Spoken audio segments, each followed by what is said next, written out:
नमस्कार दोस्तों। दिल्ली में चुनाव है और मुद्दा क्या है? शीश महल वर्सेस राजमहल।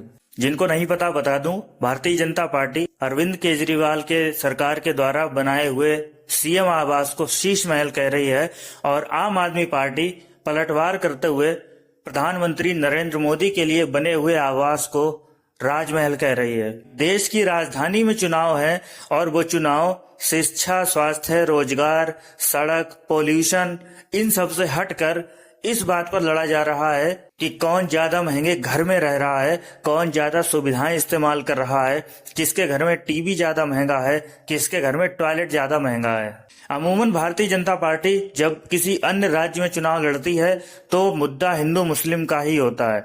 अभी हाल ही में झारखंड में चुनाव हुए या उससे पहले महाराष्ट्र में चुनाव हुए तो हर चुनाव में मुद्दा हिंदू मुस्लिम का ही रहा।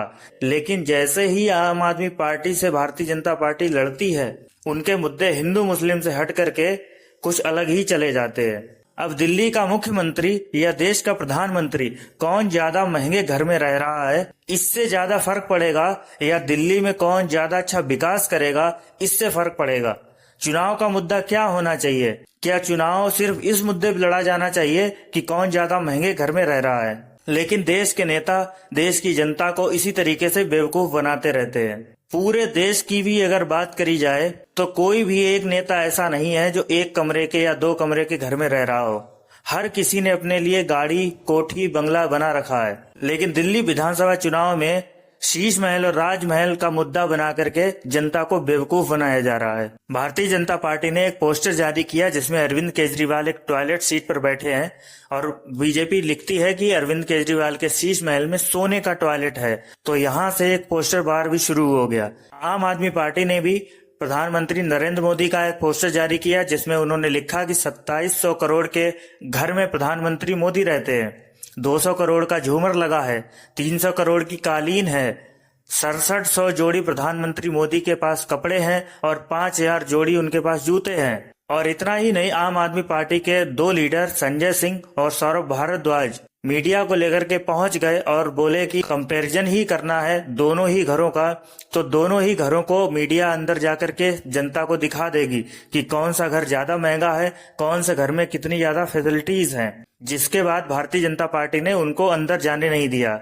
संजय सिंह ने कहा कि भारतीय जनता पार्टी झूठ की राजनीति करती है, ये भारतीय झूठा पार्टी है और हमको अंदर नहीं जाने दे रहे हैं। इससे ये साफ जाहिर हो गया कि ये सब झूठ बोल रहे थे। सौरभ भारद्वाज ने भी कहा कि अगर ताला खुल जाता और ये हमको अंदर जाने देते तो ताला नहीं खुलता, इनके झूठ का ताला खुल जाता। वही भारतीय जनता पार्टी की तरफ से सुधांशु त्रिवेदी ने कहा कि ये लोग वहां पर जनता को दिखाने के लिए नहीं बल्कि जो कुछ अंदर था वो छुपाने के लिए जा रहे थे, इसीलिए उन्होंने ताला खुलने नहीं दिया। दोनों ही पार्टियां अपने अपने हिसाब से राजमहल और शीश महल पर डिबेट कर रही हैं, लेकिन कोई भी दिल्ली के विकास के बारे में बात नहीं कर रहा है।